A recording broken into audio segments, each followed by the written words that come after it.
Salut. C'est la première vidéo que je fais sur ma chaîne et j'aurais bien aimé commencer par faire un tour de mentalisme avec des gens dans la rue, pourquoi pas. Mais c'est pas trop, et pas trop de gens dans la rue. Donc à la place, je me suis dit que j'allais vous apprendre un tour de mentalisme. Pour ça, il vous faut simplement un paquet de cartes complètement classique, qui peut être emprunté, qui peut ne pas être complet. On s'en fiche. Vous allez expliquer à la personne que vous allez essayer de l'influencer pour qu'elle choisisse à chaque fois la carte que vous lui demandez de choisir. Et face cachée, parce que sinon ça n'a pas d'intérêt. Allez, passe à la démonstration. Donc pour ce tour, qu'est-ce que vous allez devoir faire? Vous allez simplement prendre le paquet comme ça et l'étaler mais bien comme il faut sur la table, tu vois, vraiment dans tous les sens, tu t'en fiches, tu peux même le laisser faire à la personne. Une fois que ça c'est fait, tu vas lui demander de toucher par exemple au hasard le 5 de pique. Donc vas-y, elle va le toucher, tu lui demandes de prendre la carte qu'elle désire, vraiment. Par exemple celle-ci, là ça pourrait vraiment être elle qui la choisirait en temps normal. Donc je vais lui demander de choisir le 5 des piques, on va dire qu'elle a réussi, on va pas regarder la carte pour le moment, on lui dit qu'on regardera tout à la fin, je la pose juste ici. Maintenant on va lui demander de toucher une deuxième carte, on va lui demander de toucher, oui c'est la deuxième carte, 2 x 5, allez, le 10 de pique. 10 de pique au hasard, la personne peut vraiment prendre une carte au hasard, par exemple celle-ci. Bon ok, à chaque fois je sors la carte du champ, mais c'est pas fait exprès, d'accord? Je vais pas changer la carte pendant que je la sors du champ, etc.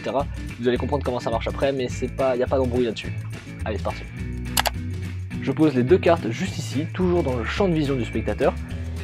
Et maintenant, c'est à moi ou à vous donc de choisir la dernière carte.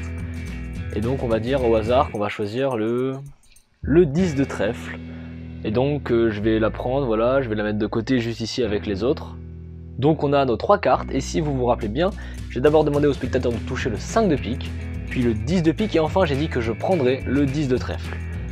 Et c'est bien les 3 cartes qu'on a juste ici. Et je vous explique bien sûr comment ça marche tout de suite. Première chose, vous allez devoir connaître la carte en dessous, l'as de carreau. Ok, par exemple ici ça pourrait plus être n'importe quoi.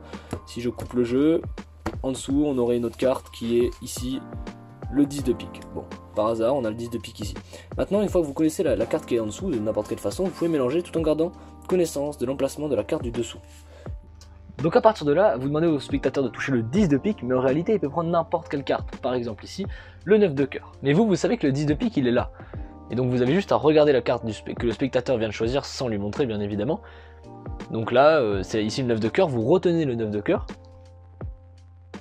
Et une fois que c'est bon, vous lui redemandez de toucher une deuxième carte. Cette fois, vous lui dites de toucher au hasard le 9 de cœur. Donc il va prendre une carte au hasard complètement, par exemple celle-ci, c'est comme ça c'est facile. Il touche le 4 de cœur, vous lui dites bravo, tu as touché le 9 de cœur. Maintenant vous dites que c'est à vous. Vous expliquez donc que vous allez en choisir une également. Et vous prenez la carte que vous aviez cachée au départ, qui est le 10 de pique donc. Vous allez la chercher à son emplacement tout en restant discret sans faire comme moi et la retourner face en l'air. Vous la mettez avec le tas des deux autres cartes, une voiture passe, c'est agréable. Et ensuite vous répétez les cartes qu'il a choisies, vous les montrez, et le tour est joué. Pour relier ça au mentalisme, vous pouvez lui expliquer que vous avez tenté d'influencer ses choix pour qu'il choisisse la carte que vous vouliez qu'il choisisse. Ou pas, vous pouvez laisser un mystère planer, c'est comme vous voulez à vous après d'organiser le tour, comme bon vous semble. Voilà, j'espère que ça vous a plu, c'est le premier tour de mentalisme que j'ai appris, et je trouve vraiment cool, l'impact est vraiment bon, et il ne vous reste plus qu'à le tester. Si ça t'a plu, n'hésite pas à partager, à liker, à faire ce que tu veux. Si on dépasse déjà les 20 vues, c'est magnifique. C'était Charlie Head, je te fais des bisous, à la prochaine, salut!